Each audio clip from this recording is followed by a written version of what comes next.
We've heard it all: Whole30, organic, clean ingredients, paleo, keto, and the list goes on.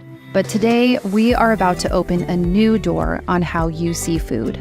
It's all about nourishing your body in a unique way that's tailored to your needs, while also uncovering the fascinating science behind it.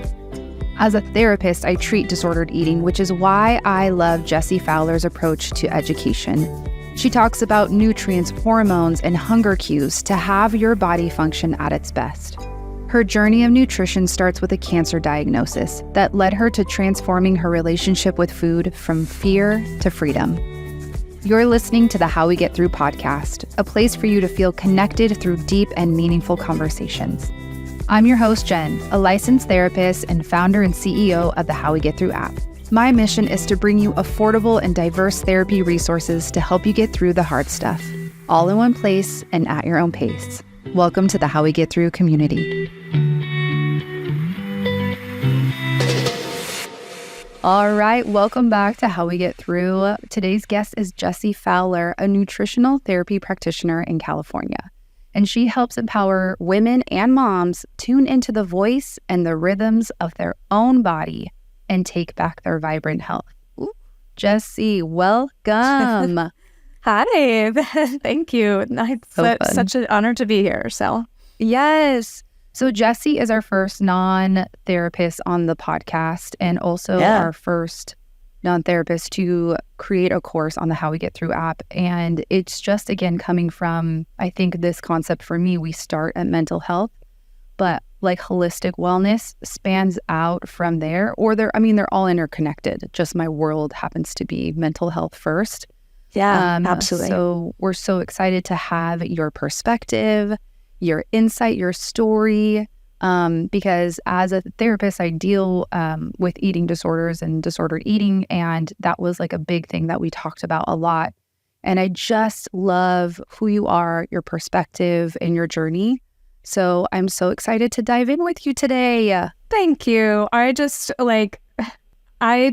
am so appreciative that it feels like you sort of took a chance on me not being a therapist, you know what I mean? And I just am so grateful because, I don't know, as a nutritionist, I feel like the world of health and wellness and all that really, from my perspective, starts maybe with nutrition, but really expands out further into mental health. And so I feel like there's just, our worlds are so interconnected. So absolutely. Yes. Awesome. Well, we like to start every episode with a mental health myth, and we'd love to know yours around, again, starting from this nutritional standpoint. How does that impact our mental health, or what are some things that people most commonly get wrong? Gosh, I mean, that's a loaded question because there are a lot of myths out there. I think one of the big things is really just having a very narrow view of food. Like this model, I think that we're most familiar with this kind of mindset that food is just fuel. And when in reality, I mean, it's not fuel. Like, we get energy from our food. That's not true. But in reality, food is like, it nourishes every single part of our body. It not just, gives us energy, but it also provides all the structure and backbone and chemical reactions and all of these things to where your food kind of is you. It becomes you and who you are. And it has such an impact on things like our mental health, our brain power, our mood, like all of those things be so much farther than just energy. You know what I mean? And so that's kind of, the gospel really that I feel like I preach around food is that food is so much more than we really, were ever taught that it is. So, yeah. I love that because I think it really stretches, again, the diet culture, the diet mentality of like calories in, calories out, like intake. I mean, yes, it's fuel, but there's also like, oh, but don't have too much fuel. Exactly. And that's that paradigm of like, when we think of food just from this one narrow view, especially from the view of calories, where, it's calories in, calories out, or like a common one is like eat less and exercise more, right? Even just going into that whole world of like, we're better somehow if we're smaller. So we need to, use food or even, use in terms of like restriction in order to kind of become this person that we think we're supposed to be, as opposed to like food nourishes this body to become who we are supposed to be, like who we're meant to be. You know what I mean? And I think that if we can kind of shift our perspective about food into like, we can, as opposed to like, having a more negative mindset with food or a more restrictive mindset with food, things like that, that like food allows us to be who we are. And I I tend to get really philosophical around food, but I just feel like it's such a beautiful thing, because food is just, food is an amazing thing that allows us, not just energy, but also pleasure. And, like think about how it feels when we're in a room with friends, enjoying a good meal. Who cares what the food is? But like, that's life, you know what I mean? And so anyway, there's my philosophical rant about food, but I love it because again, Jessie, I think you have such a beautiful insight into flipping. You keep flipping the narrative. You keep flipping the idea of food to again, like not be the thing, but it's something that accompanies our humanness. It's not something to focus on. Yeah. Right? Like you just, and it's amazing. That's a beautiful way to put it. Yeah. Yeah. What'd you say? It accompanies our humanness. Gosh, that's beautiful. I love that. Sometimes I black out when I'm like, I don't know what I said. Well, you said it. You said it, and I want to write it down because that's beautiful. Yeah. But it's true. And I think, again, like this is where food, mental health, all of these things, movement, like it is, I think we're all just searching for this one thing, like to make us happier, to make us more productive, or to not make us burnt out. And I think the wellness industry has, for a long time taken food and said, oh, this must be the problem for you, and really blown it up. So then again, it becomes a problem. It doesn't become like a part of our wellness, or again, that flipping that you do. Yeah. Yeah. And it's saying, I feel like because there's so much out there about what not to eat, when these are the foods that are bad. These are the foods you have to avoid. These are the, times of the day or the types of food or whatever it is that you need to restrict or whatever, as opposed to like, well, what do you actually enjoy? And what foods bring you life emotionally, spiritually, mentally, like, and physically, you know what I mean? I think sort of having that, to me, that's the holistic view of food, not like, I think that so many of, and even, people in my world in the kind of holistic nutrition space, we think of holistic in terms of, we're doing all the natural things, you know what I mean? But really having a holistic view of food being, sort of more of a mindset of abundance in terms of like what that food provides for the whole body, emotional, physical, all of that, and kind of keeping that in mind when we do choose what we're eating. But there's so many foods that like, maybe there's foods that we want to avoid, and that's the right foods for each person, and I'm going to say the right foods in quotation, for each person is very different, and I talk about that a lot in the course. There's no one size fits all diet. And we can't just we can't go out and say like, this list of food is bad and this list of food is good, because it changes for everybody. So I do tend to kind of push back a little bit, especially the more time I spend in my job, the more I tend to really push back more on some of the rhetoric out there of good and bad and what's healthy and unhealthy and things like that, because it is just so nuanced, Yeah. Person I to think person. you make a good point of like, as a woman, you have to, and I'm sure you've had your own journey and love to talk about that, of like unlearning things about food, unlearning things about your body, unlearning things about your worth. And I would love for you to kind of tell us about your journey of how, like, what is your why of why you got into this? Like most therapists is like, there's some trauma. And that might be for every field, right? But like, what was your experience? Because you really have just a beautiful passion for it and for like helping everybody understand their unique needs in their body. So how did this start for you? I mean, really, it started a few years ago after I was diagnosed with breast cancer. So I was 36, diagnosed with stage 3 breast cancer when I had a 4-year-old, a 2-year-old, and a 6-month-old at home. Wow. And I mean, needless to say, that's kind of life altering, right? And so I was sort of like plugging along through treatment. I had a good solid year of treatment. And I started doing research. Like, I've always been interested in science, and I've always been fascinated by like the way that the body works and, all of that kind of physiology and stuff like that. But I knew nothing about nutrition, nothing. And I started doing research because I don't even know why. I think I kind of hit a point in my year of treatment where I was like, I started looking ahead, and I started looking at like, okay, well, but I'm going to get through treatment. Like, I'm not worried about that. But how do I keep it from coming back, right? Because that's the fear, right? Like, that is what every cancer survivor lives with, is that fear of like, but nobody can say it's not coming back, right? And so I started doing research on how to, prevent cancer recurrence and things. Because my doctors were all like, oh, just stay healthy, stay a healthy weight, exercise. Like, they just had nothing, especially nothing that I could really hold on to tangibly.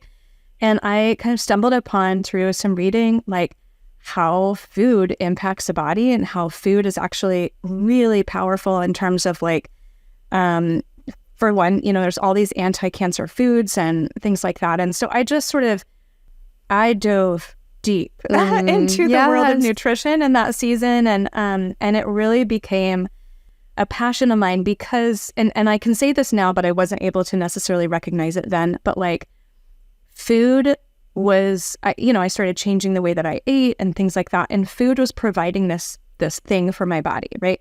But what it was really doing was it was providing me with hope. And I think now, years out from that, I can sort of look back and say, this is why I have such a nuanced view of food, is because yes, I can 100% recite all the anti-cancer foods, and here's physiologically what is happening with this nutrient and what it's doing for our cells and our body and things like that. And I'll nerd out on that all day.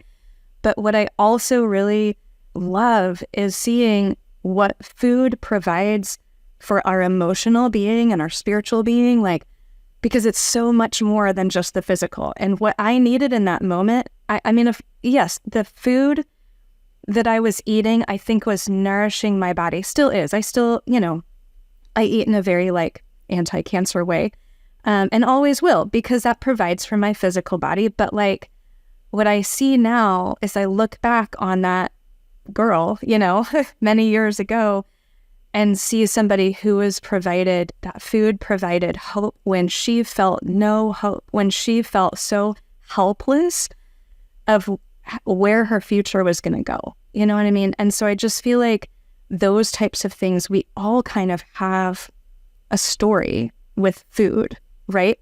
Whether that's maybe a positive one or a negative one, we all have a story within us, some kind of narrative about how we view and use food, either against ourselves. I think a lot of my clients that I've seen, a lot of the women use food almost as like, almost in like a punishing way, you know what I mean?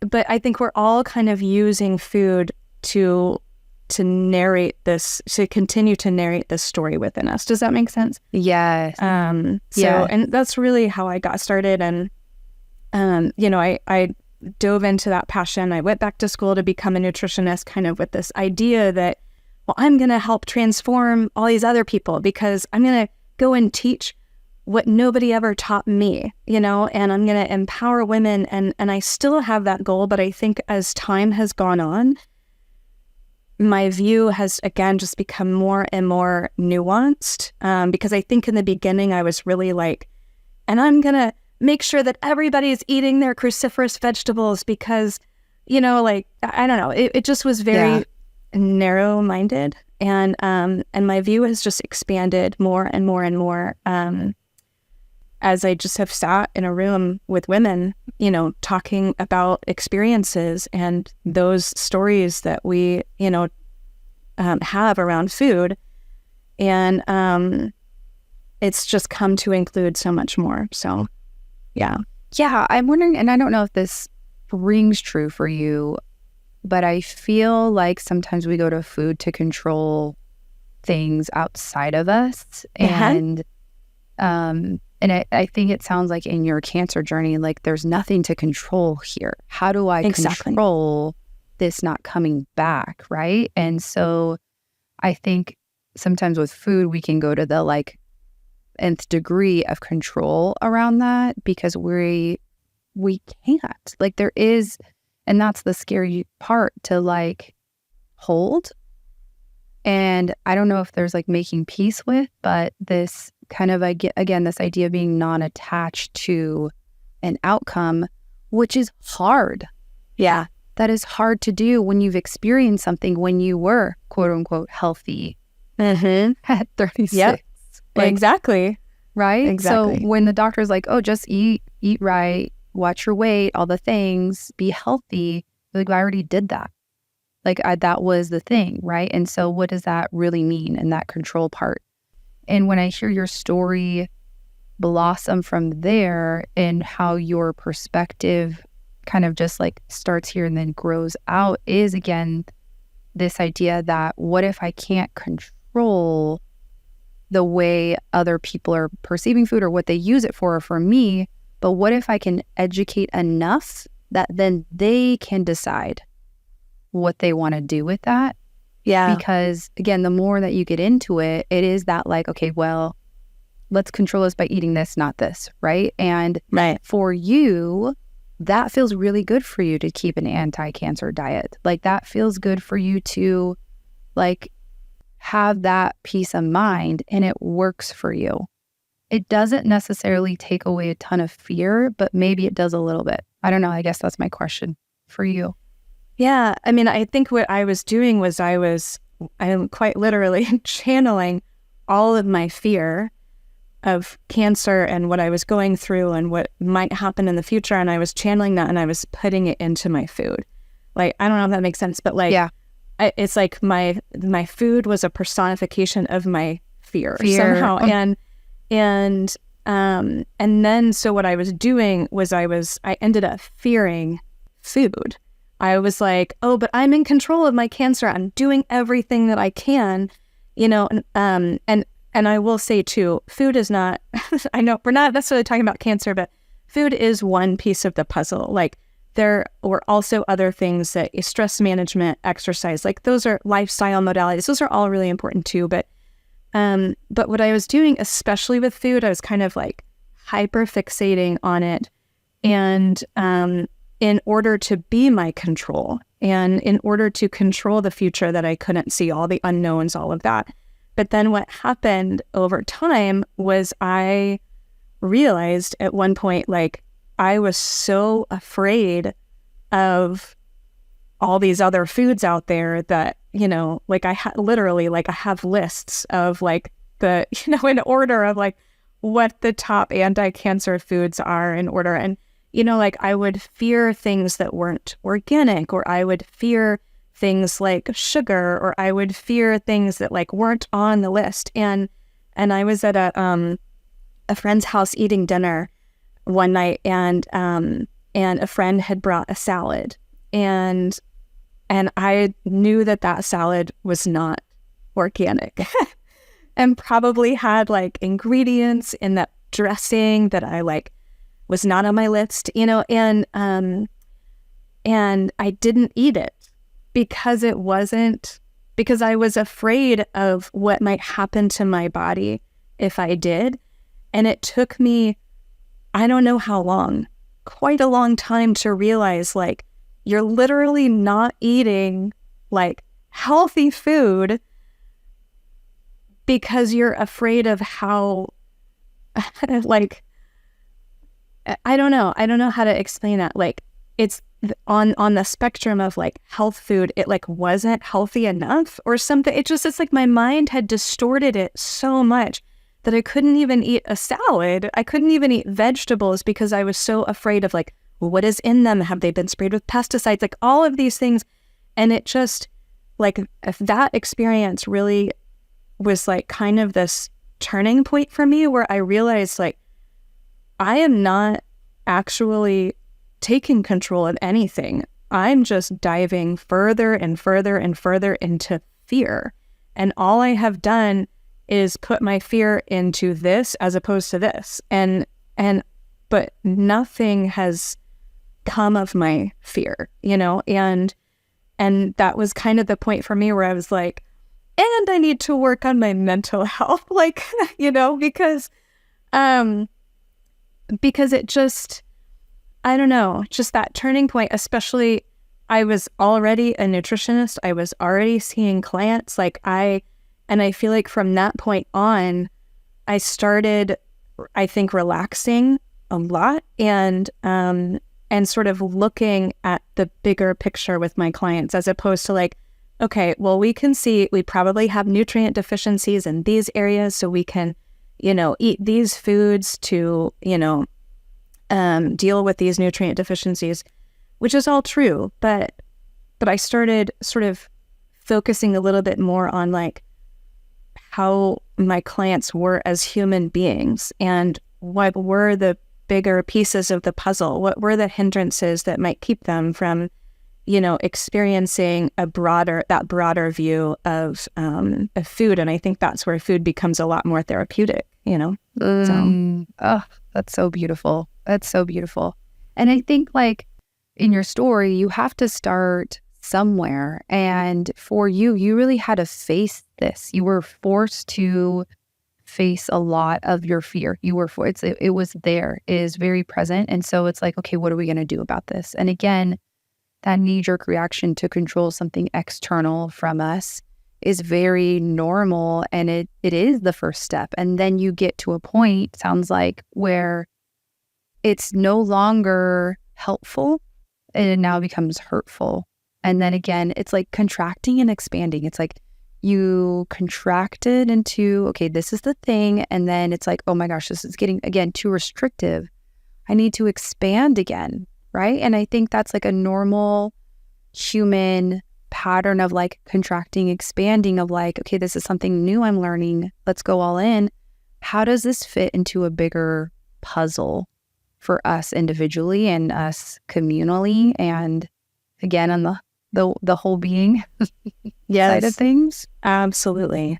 Yeah. Absolutely. Yeah. My pendulum swung way far on one end and coming back into it. Like, I mean, honestly, I don't eat that much different than I did when I was like really hyper focused. I mean, I do. I'm just, but I feel like I have this freedom where I'm not afraid of food.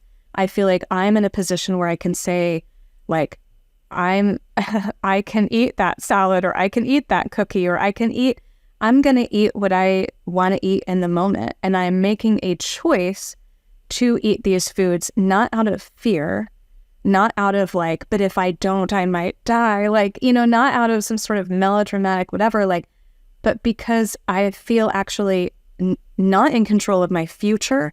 I feel in control of this moment. I feel in control of like the choices that I'm going to make about this meal. And I'm comfortable with that. And I think that shift for me really just released this huge weight off. And, you know, stress is a really big component of cancer and a lot of other things. And it, you know, I think that the ability to have freedom with food released so much of that stress. And I think, you know, to me, that's a bigger piece of the puzzle probably, you know, for my future, is not carrying that weight. So. Yeah. I love how you did that for anyone that's just listening. Like you touched your hand on your shoulders and then you just went release. Like again, that, and most women, most moms, this is where we carry all of our, we have the literal weight of the world, right? And then we're carrying our weight literally and physically and what that means, right? And so again, like this freedom with food, I don't know a lot of women that have that. You know, especially moms. And I think I was thinking about, you know, this interview, and I was just thinking about like, I feel like our moms' generations like grew up with very heavy diet culture, like Weight Watchers. Absolutely. Hydroxycut was maybe like the tail end of that. Yeah. What was the other one? Wasn't there another, I don't know. Jenny Craig. Hello. Oh, Jenny gosh. Craig. Yeah. Right. Like all those programs and Yes, that just weren't sustainable. And so I think a lot of us in this generation, we talk about like, oh, we grew up watching our moms in this like extreme diet culture. We also might have gone on those diets. I went on Jenny Craig. And I feel like it's just interesting seeing the wave and the shift for moms today. I feel like there isn't, I mean, the diet culture is still very much there. I think it's just a little like branded differently, like Noom. Is that one? Noom. Yeah. Right. And Weight Watchers, I think like rebranded their name and whatever. But I think what really plagues us on top of that is organic, grass-fed, dairy-free, gluten-free. Like, as you know, it's even more painful because like you should be eating this, but you should also be feeding your children this.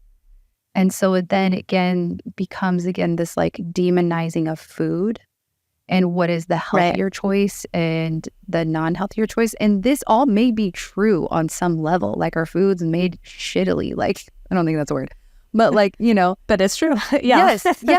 But again, we're placing this burden on ourselves to be like food experts and picking the right choices. And if you don't, you are good or you are bad. Yep. And I think that's so much of the narrative around food is that food can't just be what it is. Food also comes with this labeling, this judgment of like, it's good or it's bad, it's healthy or it's unhealthy. And I mean, that's what I believed in too, you know, forever.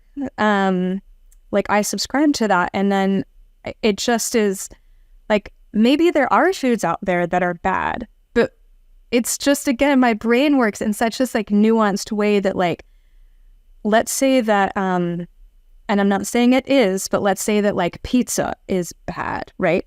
I'm not saying that it is, just to use it as like an example. But what about the mom who's like, got all the kids at home and, you know, picking up the kids from school, and then you have to be at baseball practice, and then you have to go from there to pick up so-and-so from gymnastics, and you know what I mean? And it's just this like chaotic day, and she's worked a day at work or whatever, and she picks up a pizza on the way home, right?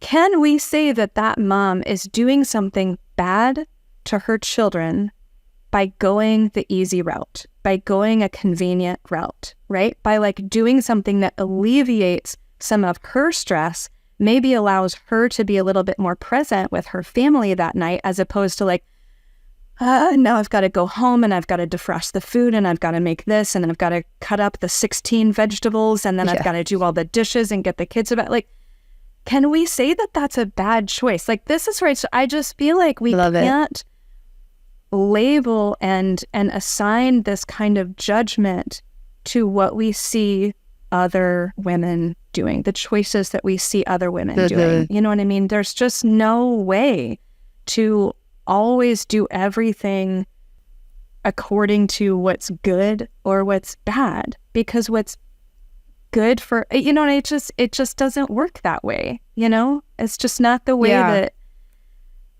You know what's interesting? As you're talking, this the word of self-control came up. Like, I just think it's rooted in deep self-control. Like, if you don't have control over food or what you're eating, or if you're going to go work out like you said you would, or, you know, you don't have self-control to eat 2 pieces instead of 3, you know, it's coming from this concept of you must be bad or lazy because the view is you didn't do enough. Yeah. Oh gosh. Yeah. And isn't that the world that we live in as women already? Moms, as moms yes, already. and women. Like, we all, I mean, I keep going here because this is the weight that we carry is that, is that we already in every other realm of life, we already feel, I do at least, I already feel like I'm not doing enough. I already feel like I'm not doing enough for my kids. I'm not doing enough to, keep my house clean, or I'm not doing enough for my husband. I'm not doing enough to show up in the world, in the way that I feel like I need to, like whatever it is, like, don't we already carry that enough? And I think that like, that's the last thing that I would want to put on my client is to say like, well, and here is your long list of foods. And if you're not eating them, then it's an issue of your self-control or your willpower or whatever. And it's just not that. I think when we really look honestly at women in our culture and our world, like we are doing more than enough, and we are checking every single box that we can. We have tremendous willpower. It's not about that. You know what I mean? It's that life is just life, and it's messy, and the choices that we make are ours to make. And the mental load of all of the different pieces that we have to consider when making a choice about, what our kids are going to eat or what we're going to eat at a meal or whatever. Like, I mean, it's a heavy burden to bear, Yeah. And I think I don't know. I think what I really want to communicate in this course that, is this idea that nourishing the body is an act of self-care, right? Mm-hmm. And that women, are worthy of that, and not, well, we're worthy of eating all the right foods, or we're worthy of like perfecting our diet. That's not what I mean. We're worthy of nourishment.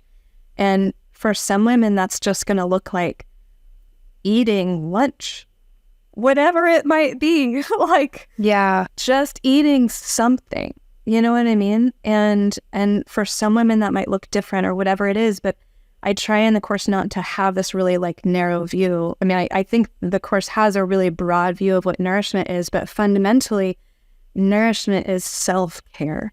And I hate that our culture has like, somehow self-care often sounds like we're going to get pedicures or like, you know what I mean? Whatever that is. Yeah. When I think like self-care is just kind of this primal need for, to kind of nurture our own bodies. Nobody else is doing that for us, Yeah. So, yeah. Incredible. I love it. So we were talking about being good enough and all the things and how nutrition falls into that, diet culture. And I just think it's obviously needs to be mentioned, like we are two privileged white women talking about that, and, all of the nuances for BIPOC moms, poverty. I mean, there's so many other things, even though, it is so expensive for groceries right now.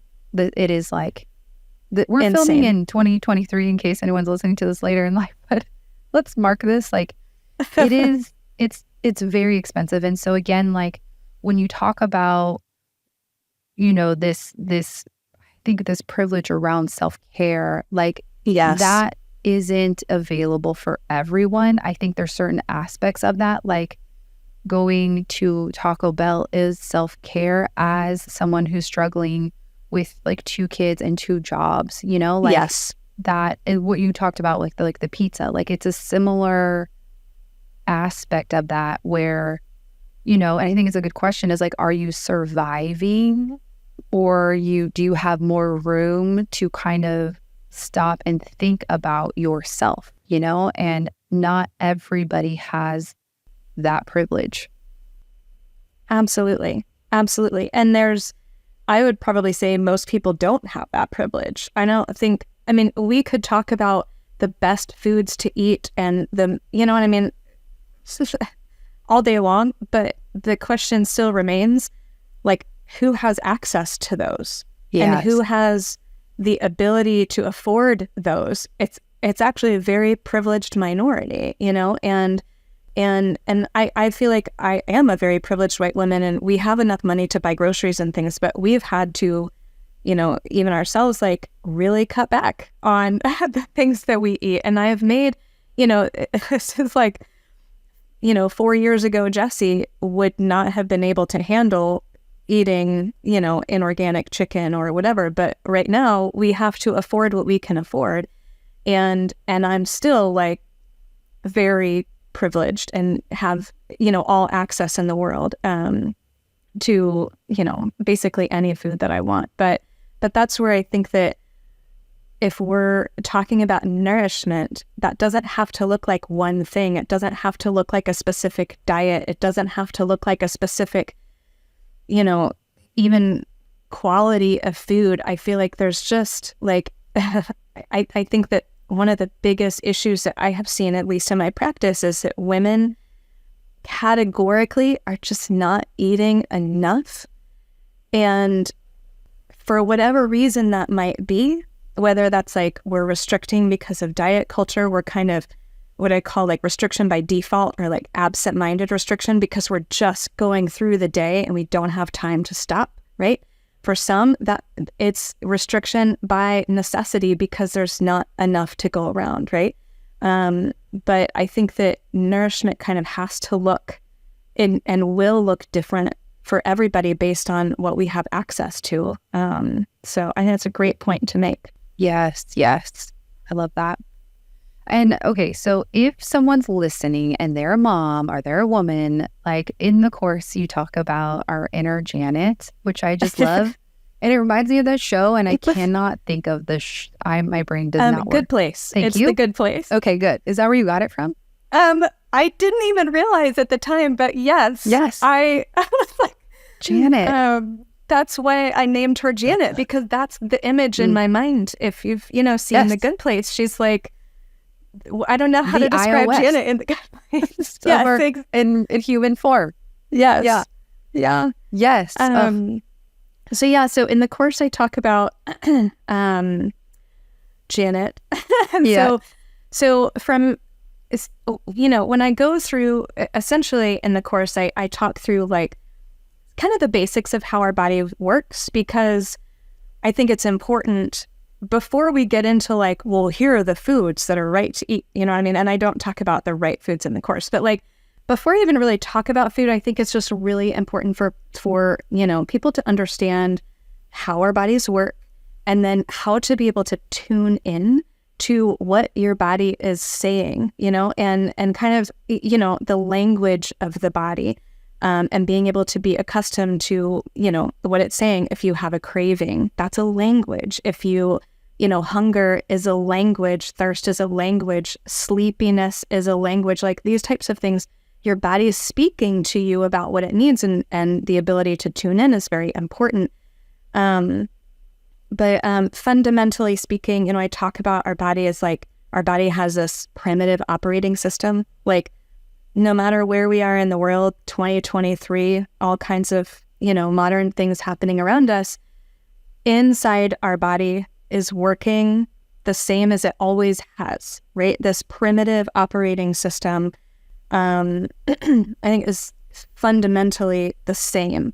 And it has priorities, you know, and the food that we eat is going to, you know, essentially fuel and provide for that primitive operating system to be able to work. And so when we're getting something like a craving, or when we're hungry or thirsty, it's that primitive operating system, which I call Janet. Yes. Because I'll get to that, but like that is our primitive operating system speaking to us, and kind of understanding how that works is important, so that we can understand what we need, so that we can make decisions that answer the need, as opposed to like maybe we're having a craving. It's helpful to understand why you're having that craving, what your body is saying in that craving, as opposed to like be quiet craving, like I'm just going to go and do what I need to do. I'm going to push through and I'm going to get my willpower and I'm not going to answer that craving. I'm just going to go forth and, conquer. But I think what's really helpful is to name that operating system, to kind of befriend that operating system. That's why I'm like, mine's named Janet. Yeah, so good. And The Good Place, one of my very favorite shows. But because I think when we can kind of personalize that and name that, then it feels more like a friend, as opposed to, again, taking the craving analogy. Like if I have a craving, then it's not like my body is so annoying, my body keeps doing this to me. Like it's instead we can say, like, there's Janet. What you need, Janet, girl? Janet, what you need, Janet? Yeah. Like, are you hungry? Like, what can I do for you? You know what I mean? And it just becomes so much more of a personal relationship with the body, a relationship that that is based on trust and, love and compassion and things. Just like we would, when we look at our kids, we can kind of read a lot of their body language, right? And if our kid is like, gets in the car after school and is like crying and just had this really super overwhelming day, we're not like, let's go get a pedicure to make it better. Like, no, we're not going to go have a spa day. We're going to like be like, can I get you a snack? Yeah. Do you want to just go swing on a swing for a while? Let's just sit in the sunshine and just be, you know what I mean? Like, we're answering their needs intuitively.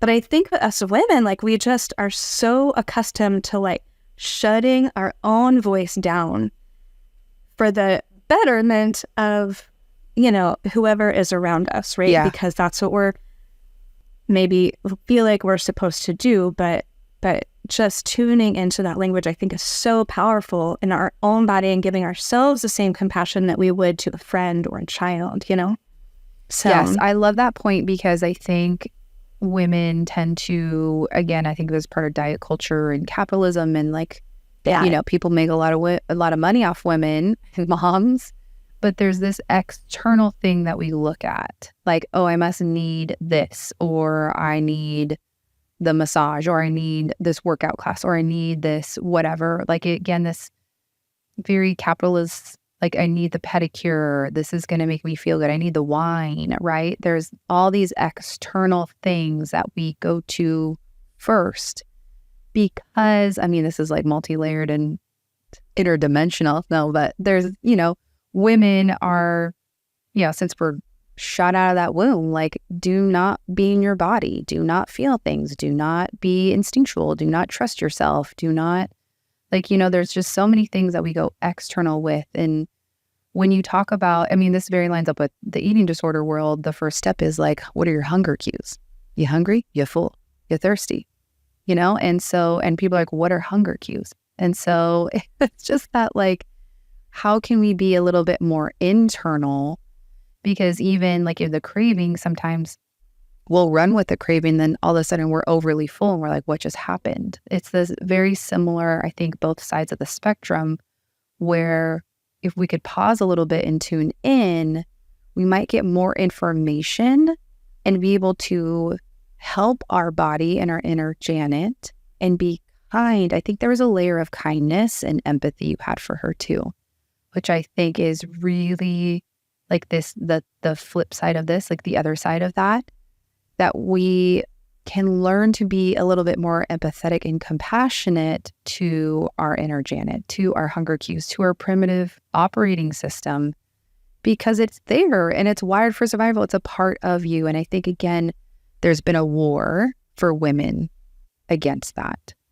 Yeah, I totally agree. And and our primitive operating system is like, I think it's easy to sort of look at that as like, it's there to keep us alive, like it's kind of this, it sounds impersonal, but to me, and maybe it's just helpful to make it personal, but I think it is like, to me, Janet is like always inside of me. Like, the image that I get is like, you're doing great, Jessie. Like, she's just always for me.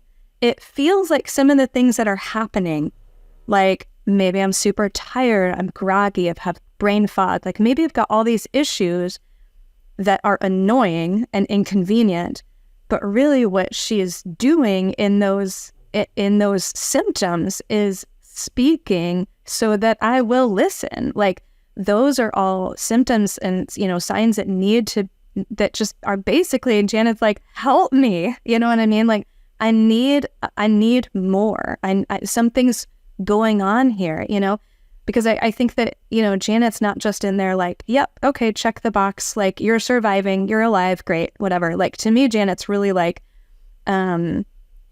let's do this life together. Like it's a party. We're gonna like conquer the world together and it's gonna be great. But when I don't have enough, like, to keep going, like I'm gonna tell you and you might not like it. You know what I mean? Yes. Like, yeah. And that's where I feel like some of those symptoms we sort of try to push aside as like annoyances and inconveniences, but it's just that, your body's crying out for help, and when we sort of think of it that way, I think like, oh, I want to nurture my body. I want to nurture my Janet. I want to team up and make the most of this, but you're right. It takes time to even learn what it feels like sometimes to be hungry or what it means to feel full. Like some of those things we just have so distorted by the different maybe rules that we grew up with, like that, there's so many different things, whether we were forced to eat everything on our plate or whatever it is, we sort of have detached those senses, and sometimes those cues are really subtle, but we have to lean in and become more accustomed to them. Yeah. And so maybe I think a good question for anyone listening is like, how can you reintroduce yourself to your inner Janet, or you can fill in the blank with a name. Yeah. And maybe like identify what relationship you've had with her. Because I think sometimes maybe most inner Janets aren't cheerleaders, they're critical. And that could be coming from that like critical voice of like, oh, well, you shouldn't eat that because now you're bloated or whatever, right? So I think it's just a really good place to start is like, whose voice is here, right? And like, how is my relationship with her? And what would I like to see it be? Or how would I like it to evolve if my inner Janet was for me? If she was my cheerleader, how would I feel? What would she say? Like really kind of imagine it and just like slowly, I think, go into that. Because it can be kind of a hard jump of like, I had this like inner critical Janet and now I have to like make peace with her. And I think it's just being easy on yourself or allowing room or space for that to grow, because that is you giving yourself the ability to really nourish yourself as well. And that can be possible for you. And if you take it one little like molecule at a time, it gets easier and easier and easier because you're not tricking yourself, but you're making yourself tune in, which is the biggest number one step for anything. Yeah. Is being connected. Mm-hmm. Absolutely. What would you say is once we're connected to Janet, we're like, hey girl, you for me? Cool. Let's work out when you're not. What would be the next step after that? Yeah, I mean, I think that's a beautiful way, and I think a really, really important thing that you said about kind of that, hearing more of a critical voice, right?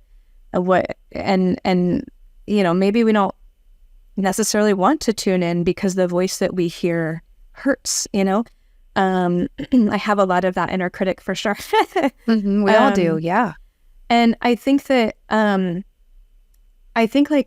like you said, sort of step by step, I think that we can sort of make peace as we go with that voice through just curiosity. I think just getting really curious about like, okay, well, I'm hearing this, right? Let's say that the issue is maybe what you're feeling, what you're experiencing in the moment is like tired brain fog, that type of thing. Like, and it feels like your body is working against you and not for you. I think just getting curious about I think just having that moment of pause before we draw sort of a conclusion of that feeling, like that experience, that it's like a negative thing. It's just, okay, well, why might I have brain fog, right? Why might I feel tired at 2 p.m., let's say? And we can sort of just take a moment to get curious about like, all right, well, what has my day looked like? Did I get sleep last night? Like, did I have a stressful morning getting my kids off to school? Was I able to have time to eat breakfast, or did I skip it? Is it now 2 o'clock and I have been drinking nothing but coffee all day? Like, you know what I mean? Like, just like almost like this curiosity of taking inventory of the day and then being able to say like, Janet, I see you. I see that you didn't get a lot of sleep last night, and now this body of ours is struggling. I see that like it was a stressful morning. I see we didn't eat breakfast. I see that we've been running off of coffee, and now like I kind of get why I feel the way that I do, maybe, you know what I mean? And instead of hearing that as a critical voice, just being more like, I'm willing to be curious and take inventory, and then really verbalize that we can see her, or see that primitive operating system, or see ourselves even in a different light. You know what I mean? And then from there, what I talk about in the course is curiosity, observation, and experimentation. This is kind of our steps forward. We're getting curious about our Janet. We're making observations about how we feel. Maybe when we are just sort of taking note, when we pay a little bit more attention, maybe we're seeing every day at 2 o'clock, we just feel like crap, like we're tired, we feel like we need a nap, and we're going to pick up the kids and we're super grumpy every day, and it's just that time, you know what I mean? So we're observing that, and then we're experimenting with it. Like, what could I do differently, and not like, I'm going to go on a Whole30, like, not that. That's not my experimentation, but I mean like a small step. What is a small step I could do tomorrow? Could I drink an extra glass of water? Could I walk in the little cul-de-sac around my house in the sunshine before I start whatever work I need to do? Can I put something out on the counter for me to eat in the morning if that's really the only thing I can possibly do to eat in the morning? You know what I mean? Like, what are the small steps I can experiment with to see like what shifts can I make here? Yeah. That might shift how I feel, and then going from there. Because I think one of the biggest things that we do almost to ourselves, and I blame, culture and society for this, but like we just go all in. All in. We're like, I don't feel good, throughout the day, and I'm tired, and, my hormones seem crazy, and, all this stuff. So therefore, I'm going to run a marathon. I'm going to do a whole 30 or a whole 60 or whatever it is. Like, I'm just, we go to this kind of like extreme. This is how I always just like, I don't think anybody can say that women do not have willpower, because look at the extremes we go to. You know what I mean? That's right. But like, instead, let's look at the small little steps. What small thing can I add tomorrow? Not take away. We don't need to take away things, but what small thing can I add to that next day to just see how I feel? And then it kind of keeps going. You observe the changes, you continue to experiment until you kind of work into a rhythm where maybe you feel better. So Yes, I love that. And again, as you were thinking, because I say that a lot with my clients, but it's really kind of almost solidifying like this, like pretend you're a scientist, and that sounds really boring for me. You might love that, but like, I don't want to do that. But I think it's the posture of a scientist, like pretend you know nothing, right? Pretend you know nothing about diet culture, pretend you know nothing about food. How curious can you get with yourself, right? Like how curious, and then how much can you experiment? Again, in experimentation, you want to do one small thing at a time to see if it actually works. And I think that's the obviously opposite of diet culture. It's like, take a overhaul of your entire diet and you'll see changes, but that's why it doesn't even work, because it's like, I'm not even tuning into what the problem was. And I'm reaching again for an external thing that's like keeping me farther and farther away from me and who I am and what I need and my unique needs in that, and in motherhood and in the season I'm in the stage I'm in. And how can I make my life easier and really, again, prioritize myself in that, from this like scientific point of view of like, oh, that's interesting. I wonder if this would feel good or this would feel better. Because I think there's a lot of pressure to change your entire lifestyle, which never works. No. And it's not sustainable. It's not. Yeah. We're so good at jumping into those. And I just feel like I have to give props to all the women, I mean, myself included, who have made those like really big plans so that it's like there is a line in the sand and we know that we don't want to like, for whatever it is, we know we don't want to keep going in that direction. We want to go in this direction.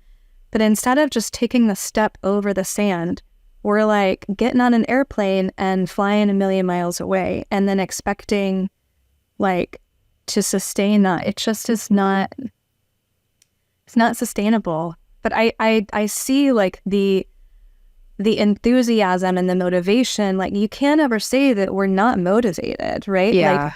But I think also one of the big things is taking inventory of our hindrances or roadblocks, or like what might get in the way. Like instead of saying I'm going to make breakfast every single morning, granted I do think breakfast is the most important meal of the day.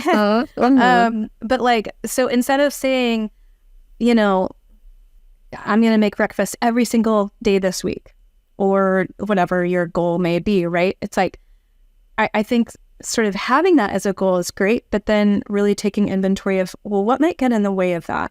Like, you know what I mean? And am I willing to lose, extra however much time of sleep? Or, just sort of before we move forward, just give ourselves a little bit of time to kind of evaluate what our life actually is so that we're making realistic choices, realistic movements forward. And then that way we're kind of setting ourselves up for success as opposed to setting ourselves up for like what feels like a failure. Because I know for myself, and I think right, most women that I know, it's like when we make a goal and it doesn't happen the way that we envision it, we're not like, oh, shucks, like that didn't work out, but I'll try again. No, it's like, I'm a failure. I have failed. And then it prevents us from moving forward from there, And so one of the big things too that has helped me is really being very honest and upfront with my spouse about what I need to happen, like the help that I need. And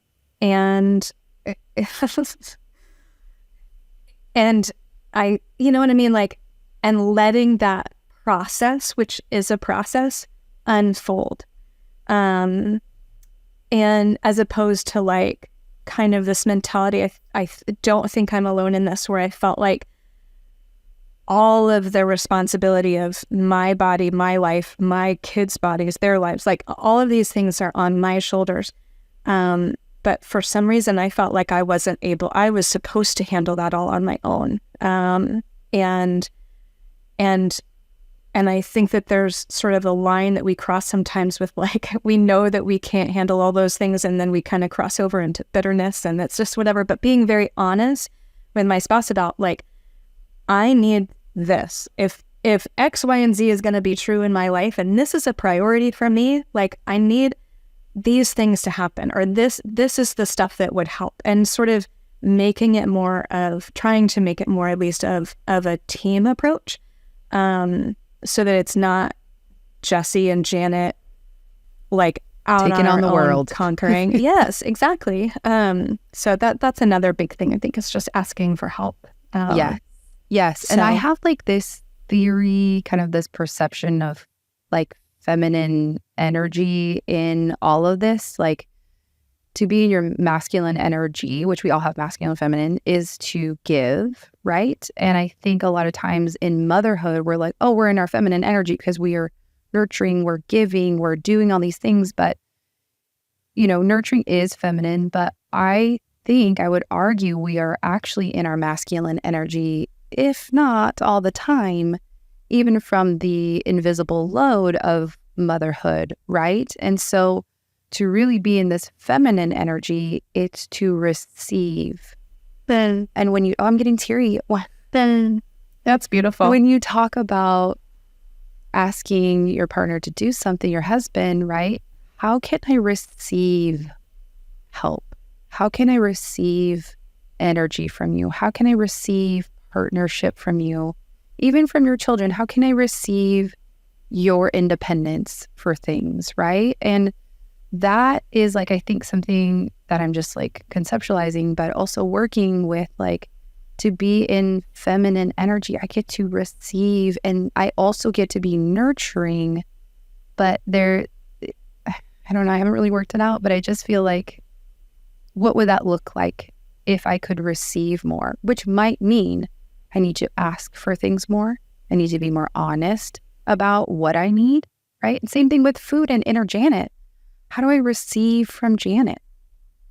How do I receive from my body? And then I can give to it. Like, then it's the masculine energy. But it's, again, almost starting from this, what do we need to receive versus what we need to give? Again, flipping that idea. And I think, like, when we can start to organically tune in from that originally or first, then everything else can kind of trickle out and be a little bit more balanced because we have received enough to give enough. Absolutely. And I don't feel like we're really set up in our world, in our culture, to receive. I think that we are, like, we're supposed to carry this badge of, like, womanhood, which is all, like, which I think to the world often looks like superwoman, like super mom, all of that kind of stuff. And we're supposed to proudly wear some cape when really, like, I mean, maybe we're capable. We're very capable. Yes. But I don't think that means, well, exactly. I don't think that means that, therefore, we also don't need to receive. We don't need to be on that receiving end. And if I can piggyback a little bit on that from a physiological standpoint, like, if I can go into hormones for a minute. Yes. So, you know, there is, for women, there is a rhythm to our monthly cycle. And so I teach, you know, these, like, kind of hormone 101 classes, basically, like, you know, about our cycles and how to kind of tune in to the rhythm of your cycle and things like that. But what I think a lot of women don't know, and I didn't know, was that, you know, our hormones obviously shift throughout the month, but there's kind of this week to 2 weeks where we have these hormones that that peak and then drop. And then we get other hormones that peak and then drop. And those hormones do different things for us. Like, the hormones that peak and drop in the, like, earlier part of our cycle are estrogen, testosterone. Those become kind of as we start to ovulate earlier in the month. And estrogen, for one, estrogen is kind of this like very feminine. I mean, there's kind of two sides to what I call the feminine coin in terms of hormones. But estrogen is a really like powerful feminine hormone. Like that, along with the testosterone that we get during that time of the month, like really gives us this kind of prowess, that's where like we get, the world kind of gets this idea that we have this superhuman cape on, right? That we're able to conquer and do and do and do. And that's like, we can take advantage of that time of the month when those hormones are higher. But then they kind of drop off. And the second half of the month, our hormone progesterone is a calming hormone. And that is when, like, if we're trying to be the same woman with the same schedule and the same life as we were the previous 2 weeks, we're fighting against what our body is telling us to do, because that progesterone is like, lay down, like, please, you know what I mean? Like, rest, relax, like, you know what I mean? This is not the time to host Thanksgiving dinner. This is not the time, like, you know what I mean? This is the time to take a bath and go to bed at 9 o'clock or whatever your relaxing thing may be, to, you know, like close yourself in your bedroom and watch a movie or whatever it is. Like that, there's a rhythm of energy and power and prowess and rest that is literally built. It is knit into our being as women. And I just think so much we're like, our culture is so much about like the superhuman woman, super mom, like expecting us to kind of be that all the time. That's a great, we can do that, but it's going against our nature. It's going against what our Janet, our hormones like are telling us we need. And we often feel the effects of that, you know, when we're kind of butting up against that latter half of our cycle. So anyway, it just, I think there's like so much to that, you know, there's so much just rhythms with us. We see that in nature. We have day and we have night, right? We have a period of the day that is meant for awakeness energy, and we have a period of the day. It's built into, rest is built into the fabric of our world, you know? Yeah. But I don't think we're often allowing ourselves to do that. That's a very good point. And I think I'm like reflecting on my own cycle and my own energy, and I'll notice it, but I will be like, why am I so tired? Why do I like in a negative way? Like, why don't you want to do anything? You know, like, why do I just want to eat potatoes or French fries or cupcakes or whatever? That's Janet. Yes. Hey, Janet. Like, that's Janet being like, girl, seriously, your body needs more food. It needs more nutrients during this time, and it needs you to rest. Like, and it just goes back to that like curiosity. You know, and being willing to just pause for a minute and listen. But love it. Jessie, you're so amazing. I love speaking to you all the time. I mean, we became friends through the internet, Instagram. And yay, Instagram. Yeah. And I just think, you know, I used to like hate Instagram, but I'm like, wow, I met like so many great people. And so I just think you're amazing. And it's so fun to have you on the podcast. And really, I think we dove deep into a lot of areas that are impacting moms, impacting women. And thank you for sharing your story. Absolutely. Will you tell people where we can find you, your work? How do people work with you? Give some deets. I mean, speaking of rest, time for rest. So I'm actually on a hiatus from my job right now. Good. So I was seeing one-on-one and group clients and then and teaching classes, but I'm taking off through January because it just, you know, I finally recognized and was able to kind of speak up about what I felt like I needed, and what I needed was rest, and I needed to be able to not balance the millions of spinning plates, right? Like I needed to take a plate off of that. Good for you. Yeah. And so, so right now I am sporadically on my Instagram account. It's jessiefowler.wellness.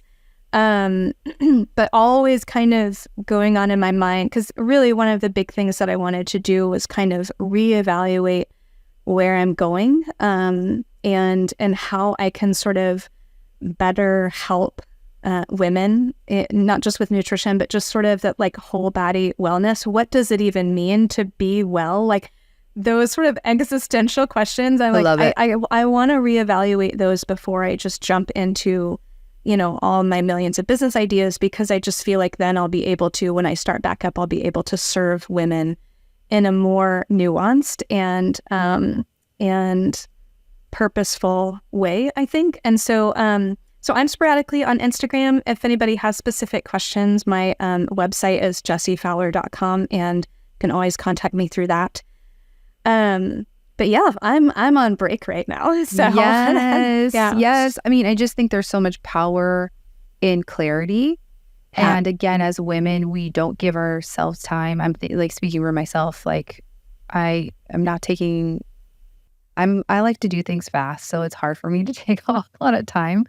But even just this week, I'm like, I'm not going to think about anything. I'm not going to do anything because I'm trying. I'm like, but giving myself space to get clear. And the only way to get clear is to be silent, is to like be creative or be present or like be in life, instead of always like having your business on the back burner and like, oh, I should do this, I should do this, I should do that. 100%. So I'm like really freaking proud of you. Well, I'm proud of you.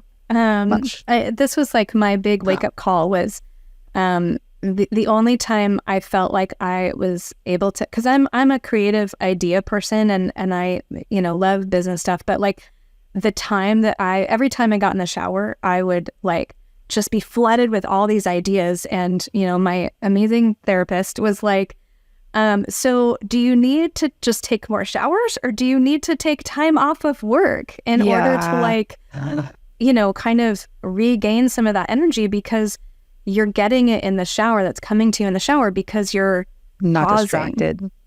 You're not spinning plates when you're in the shower. You're just taking a shower. And I was like, oh, that's why they call them shower thoughts. Like it's super powerful. Yeah. Like I didn't know that. No distractions. You're like in the water. You can't be on your phone. I mean, you can maybe listen to music, but like it's that clarity. It's that forced clarity that we get. And I don't get to shower every day. So me either.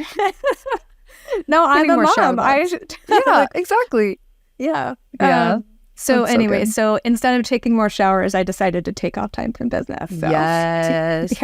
All the moms in the world are supporting you right now. I love that. Yeah.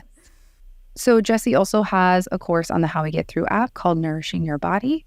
So you can check her out there, and we talk about all the things about Janet and really dive in deep. You also give some examples of like types of food, which I thought was helpful, like what's a protein, what's a fat, getting into the scientific and the educational part, I think is really important. And so all that information is for you on that course as well. So thank you, Jessie, again. It's been so fun having you.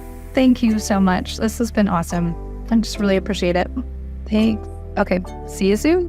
Bye. Thank you for listening to our show. We hope that we've helped you connect to your own inner Janet. And if you feel like you need more guidance, check out Jessie's course on the How We Get Thru app, Nourishing Your Body, with your free 7-day trial. Thank you again for being here. We so appreciate you listening in. We'll see you next time.